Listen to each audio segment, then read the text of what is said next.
paz. Ahora mira, continuamos en tiempos de pandemia, entonces cuídate, usa la máscara, el protector facial, desinféctate constantemente las manos y evita aglomerarte con mucha gente. Hay que confiar en Dios, pero también hay que cuidarse y seguir las instrucciones que los gobiernos están dando. Bueno, ya estamos en la última semana del mes de enero. Mira cómo pasó rápidamente el mes. Y así son, los tiempos serán acortados al final. Estamos caminando en dirección a la segunda venida de Cristo. Ahora, en el estudio de esta semana veremos el capítulo 9, parte del capítulo 11 y parte también del capítulo 12 del libro de Isaías. Las profecías de Isaías, los capítulos 7 al 12, fueron pronunciadas por Isaías durante el reinado del rey Acaz, un rey malo, un rey que sacrificó sus hijos a ídolos paganos, una tristeza, un rey soberbio, orgulloso, hipócrita, porque mostraba así una cara de santidad. Cuando Dios le dijo, pídeme una prueba, no Señor, ¿cómo te voy? No me atrevo, pero en el fondo era un rebelde, un orgulloso. Y sin embargo, en esos días Dios, a través de Isaías, le mandó un mensaje al rey Acaz. Entremos entonces al capítulo 9. Capítulo 9, versículo 1, dice así: mas no habrá siempre oscuridad para la que está ahora en angustia. ¿Por qué dice, mas no habrá siempre oscuridad? ¿Por qué? Porque el capítulo 8, que estudiamos la semana pasada, termina hablando de oscuridad. Recuérdate que en la lección de la semana pasada, Dios estaba anunciando la llegada de las moscas, de las abejas, que eran símbolo de los egipcios y de los babilonios, principalmente de los babilonios que vendrían y destruirían la tierra, tomarían toda la tierra, sería una tragedia. Y entonces habría angustia, habría dolor, habría lágrimas, habría un momento de oscuridad, porque no solamente oscuridad en el sentido de que el enemigo me está haciendo sufrir, sino en el sentido de que ellos se habían separado de Dios, y separados de Dios, pues están separados de la vida, separados de la bendición, separados de la luz. Por eso el pueblo vivía en la oscuridad. Entonces, ¿qué hicieron en la lección de la semana pasada? Se volvieron a los adivinos, a los necromantes, a los espiritistas, para consultar con los muertos cuál sería la salida. Mira, Dios los estaba llamando constantemente, no le hacían caso a Dios. Estaban mirando a las cosas de este mundo, soluciones humanas, soluciones terrenas, filosofías humanas, maneras de pensar humanas, y no volver los ojos a Dios. ¡Qué tristeza! Ahora, hoy también vivimos días de oscuridad, oscuridad moral, oscuridad espiritual, y la gente desesperada busca soluciones para sus problemas en este camino, en el otro camino, por aquí. Eso de la energía, que la luz, que la buena vibra, que los muertos, que los espíritus pueden hablar, que la luna, las estrellas, los astros. Estamos viviendo en días de oscuridad. El pueblo de Judá estaba viviendo así, especialmente la región de Galilea. Vuelvo a leer el texto ahora. Dice así, el versículo 1. Mas no habrá oscuridad, esta oscuridad que había profetizado en el capítulo 8, Isaías, dice ahora en el capítulo 9, mas no habrá siempre oscuridad para la que está ahora en angustia, tal como la aflicción que le vino en el tiempo que livianamente tocaron la primera vez a la tierra de Zabulón y a la tierra de Neftalí, que era la zona de Galilea. Ellos sufrieron, fueron más tocados cuando vino la destrucción del norte, fueron los que más sufrieron. Entonces dice ahora, pero que no habrá más oscuridad, no habrá más sufrimiento, no habrá más dolor para ellos. Sigue diciendo, pues al fin llenará de gloria el camino del mar. El camino del mar se refería a la región de Galilea. De aquel lado del Jordán, en Galilea de los gentiles. Ahora ya especifica Galilea. ¿Por qué la gloria llegará a esa región, a esa tierra de dolor, de sufrimiento y de oscuridad espiritual y moral? ¿Por qué? Dice, pues al fin llenará de gloria el camino del mar de aquel lado del Jordán en Galilea de los gentiles. ¿Cómo llegará esa gloria? El pueblo que andaba en tinieblas vio gran luz. Los que moraban en la tierra de sombra de muerte, luz resplandeció sobre ellos.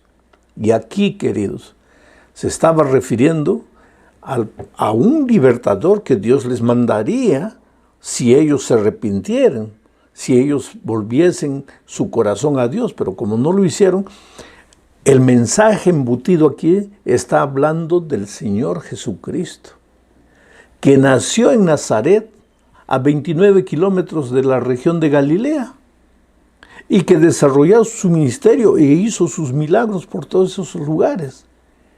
Jesús es la luz del mundo.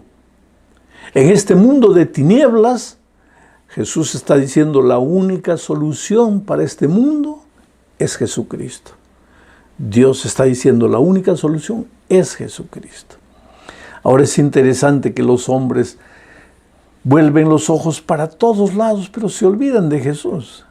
Y hasta los cristianos concentramos nuestra atención apenas en la iglesia, en el aspecto físico, exterior de la religión, y nos olvidamos de Jesucristo, cuando es el único que puede aliviar nuestros dolores, los dolores del alma, el único que puede abrir nuestros ojos para ver las salidas. Oh querido, no hay problema que no tenga solución.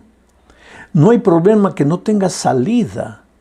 Pero en medio de las tinieblas nunca vas a ver la solución. Por eso necesitas vivir una experiencia personal de vida con Cristo. Necesitas buscarlo todos los días de mañana, clamar a Él, suplicar a Él, esperar de Él. Esta es la única solución. Jesús es la salida.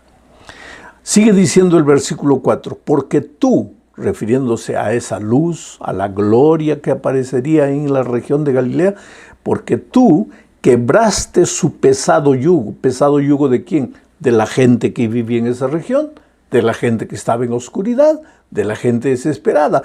Porque tú quebraste su pesado yugo y la vara de su hombro y el cetro de su opresor, como en el día de Madián.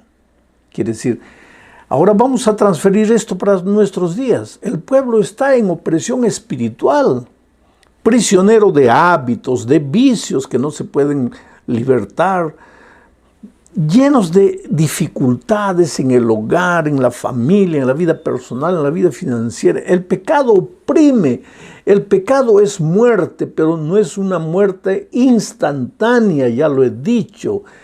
Ojalá que fuera una muerte instantánea. ¿Por qué digo ojalá? Porque si fuera una muerte instantánea, pues ya no sufriríamos. Pero el pecado trae destrucción y muerte paulatina, lenta, nos va matando lentamente, nos va quitando las ganas de vivir, nos va asfixiando, hasta que llega un punto en que la gente piensa, ¿para qué vivir? Ya esta vida no tiene más sentido. Estamos en el valle de la oscuridad, no vemos salida.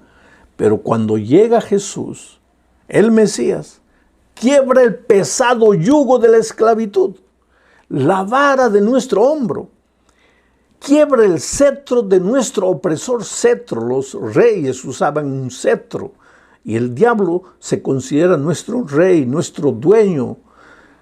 Por eso se habla aquí del cetro del opresor, del poder del diablo.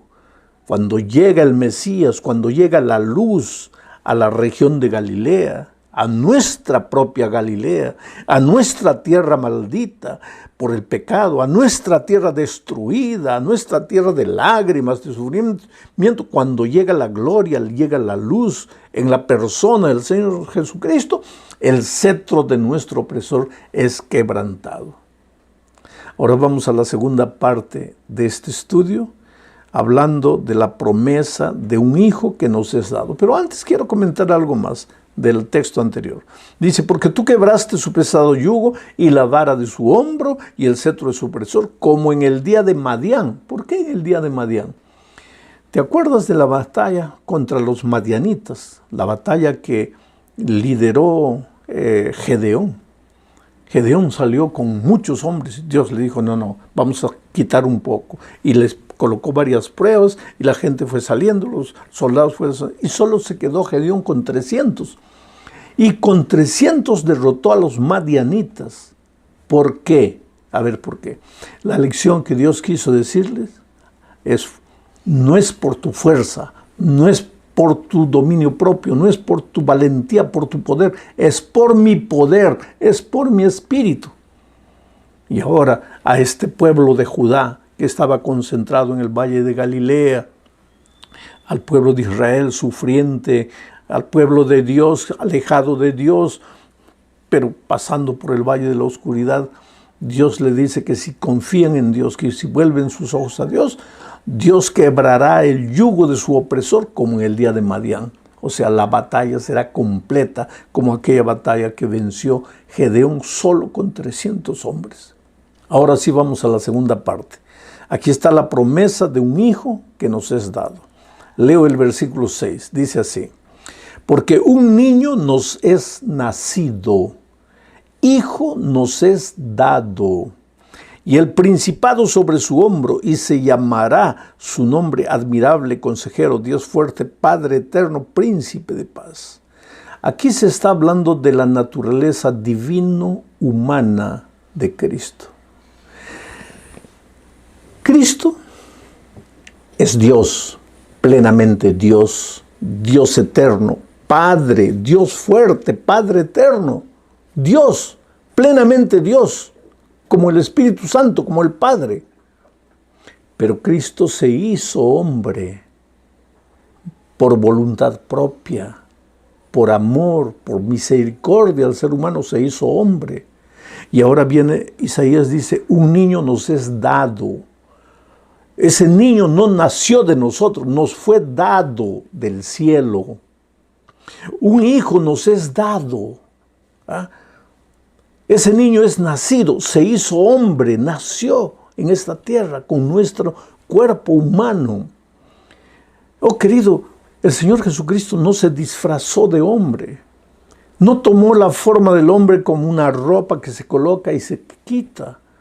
En el cielo por la eternidad, Él continuará siendo Jesucristo hombre. Él es plenamente Dios y plenamente hombre. Pero cuando vino a esta tierra hizo un pacto con su Padre de que en esta tierra no usaría sus poderes divinos para nada. ¿Por qué? Porque Él venía a ocupar el lugar del ser humano. Y Él fue tentado en todo. Y no me digas que venció la tentación porque era Dios. No, porque si Él usase sus poderes divinos para vencer la tentación, estaría pecando. Por eso el diablo en el desierto de la tentación le dijo, si eres hijo de Dios, si eres hijo de Dios, lo estaba llevando a usar sus poderes divinos. Pero Él no usó. Y después de haber vivido una vida perfecta en esta tierra, por su dependencia del poder de Dios, porque al comienzo del día estaba en oración, al final del día muchas veces estaba en oración, era un hombre de oración, y por su comunión con el Padre pudo vivir una vida de obediencia.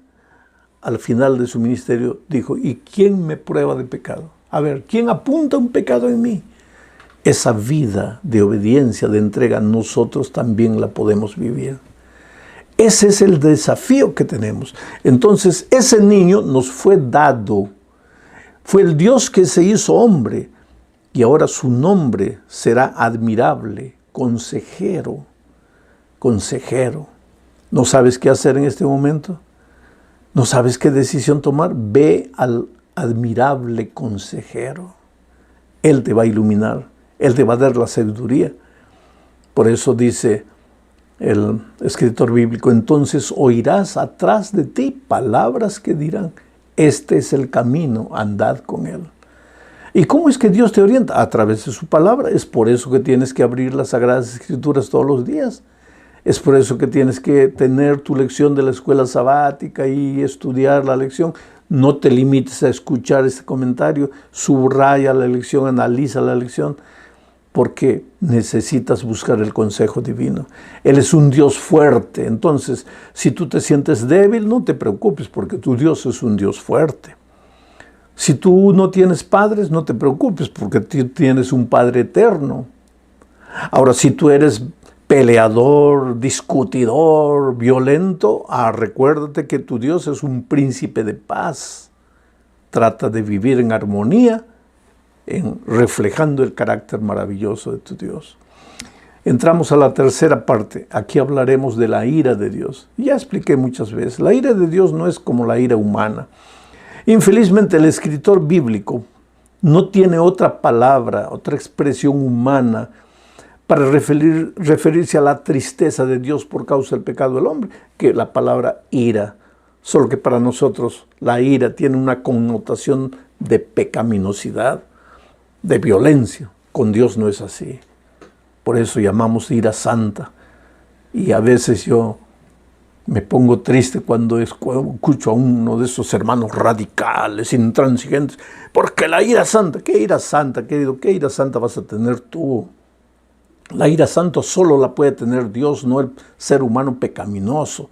Defiendes tus conceptos, tus pensamientos radicales, intransigentes, sobre el ropaje de la ira santa. No, el ser humano transformado por Dios es un hombre manso, es un hombre humilde. Y hasta cuando denuncia el pecado lo hace con lágrimas en los ojos, nunca ataca. Entonces, esta expresión ira de Dios se refiere a las consecuencias que el pobre ser humano sufre cuando se aparta de los caminos de Dios. Leo Isaías 9, 19 al 21. Dice así: por la ira de Jehová de los ejércitos se oscureció la tierra y será el pueblo como pasto de fuego. Quiere decir, ¿por qué vino la destrucción al pueblo de aquellos días? ¿Por la ira de Jehová o porque ellos se apartaron de Dios? Dios los llamó tantas veces, les suplicó tantas veces, nunca quisieron obedecer. Ahora viene el enemigo, los destruye, los deja en oscuridad. ¿Y qué dice el escritor bíblico? Por la ira de Dios. No es que Dios quedó airado con ellos como el padre humano se aira con el hijo. Te voy a dar un castigo porque te has portado. No. El ser humano se apartó de Dios, pues se quedó en la oscuridad. Dice, por la ira de Jehová de los ejércitos se oscureció la tierra y será el pueblo como pasto de fuego. ¿Para quién? Para el enemigo, para las moscas y para las abejas. El hombre no tendrá piedad de su hermano. Porque este no es un dolor físico, porque el enemigo me trae dolor. Este es un dolor moral y espiritual también, porque como vive en oscuridad, lejos de Dios, ¿qué es lo que pasa? El hombre no tendrá piedad de su hermano. ¿Te parece conocido hoy un hermano matando a otro hermano? Un hermano peleando con otro hermano por un pedazo de tierra, un hermano atacando a otro hermano. Estoy hablando hasta de hermanos de sangre, un hermano hablando mal del otro. El hombre no tendrá piedad de su hermano. Cada uno hurtará a la mano derecha y tendrá hambre. Roba, pero no se satisface. Y comerá a la izquierda y no se saciará. Cada cual comerá la carne de su brazo. ¡Qué tragedia! ¡Qué situación de tinieblas! Una situación espiritual terrible. El hombre va por aquí, agrede, mata, roba y nunca está satisfecho. Y muchas veces en muchos países tú puedes ver líderes políticos que no entran a la política para buscar el bien de la nación, sino para enriquecer. ¿Y para qué enriquecen tanto? ¿Y para qué roban tanto? En fin, es la situación del mundo en que vivimos. Seres humanos que no están convertidos. Esta es la descripción de Judá de aquel tiempo. Cada cual comerá la carne de su brazo. Manasés y Efraín, esas dos tribus tenían el territorio pegaditos a la región de Galilea, en la región de Galilea. Manasés y Efraín atacará y Efraín a Manasés, y ambos se unirán contra Judá. Vamos a la parte 4. Raíz y vástago en una sola persona. Entramos ahora al capítulo 11, versículos 1 y 2. Dice, saldrá una vara del tronco de Isaí, y un vástago retoñará de sus raíces. No decimos que Jesús vino del linaje de David, pero aquí no se menciona a David, se menciona a Isaí, el papá de David. David era rey, y cuando nos referimos a Jesús, descendiente de David, nos referimos a Jesús el rey. Pero Isaí, el papá de David, era un agricultor, campesino, siervo. Y cuando aquí Isaías se refiere a Jesús como del linaje, como el vástago, el que sale del linaje de Isaí, se está refiriendo a su origen humilde. ¿Te acuerdas que en Isaías 53, Isaías mismo repite que nadie vio hermosura en el Señor Jesucristo? Fue como un retoño que salió de la tierra seca y nadie le prestó atención.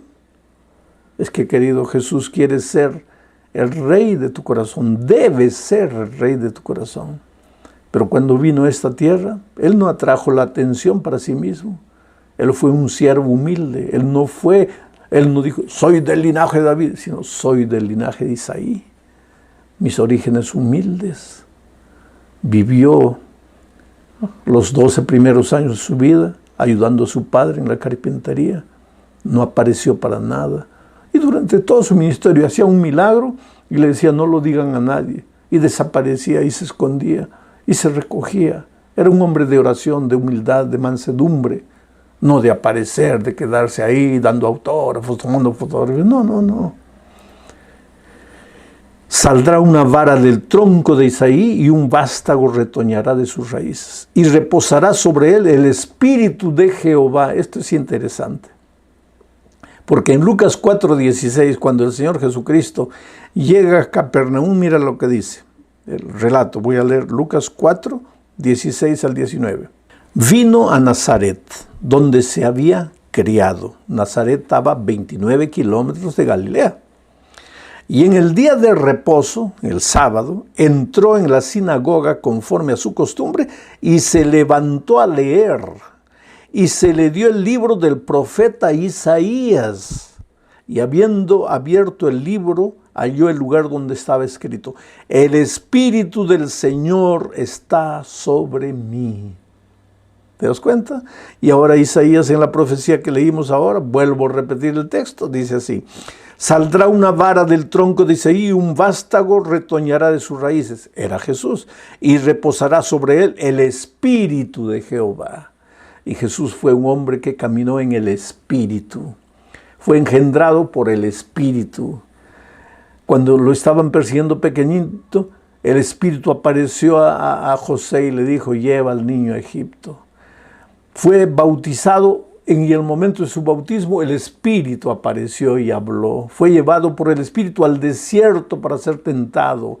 Hizo los milagros grandes de su vida por el Espíritu Santo. Y finalmente en la cruz del Calvario expiró en el Espíritu. Oh, cómo quisiéramos nosotros ser hombres llenos del Espíritu de Dios. Llegamos al fin de este estudio.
Hablando del consuelo de Dios. El capítulo 12 es una pequeña poesía. Isaías capítulo 12, versículos 1 y 2. Dice, en aquel día dirás, en aquel día, cuando Jesús venga, cuando tú lo aceptes a Jesús, porque de nada vale que Jesús haya venido a la tierra si tú no lo aceptas. Pero en aquel día, cuando tú abras tu corazón a Jesús, cuando Jesús sea una realidad en tu vida, cuando aprendas a vivir una vida de comunión diaria con Él, en aquel día cantaré a ti. Yo te voy a leer de otra manera. Cantarás a Dios, oh Jehová. Pues aunque te enojaste contra mí, dice Isaías, él dice, en aquel día, Señor, cuando llegue la salvación a mi vida, cantaré a ti, pues aunque te enojaste contra mí.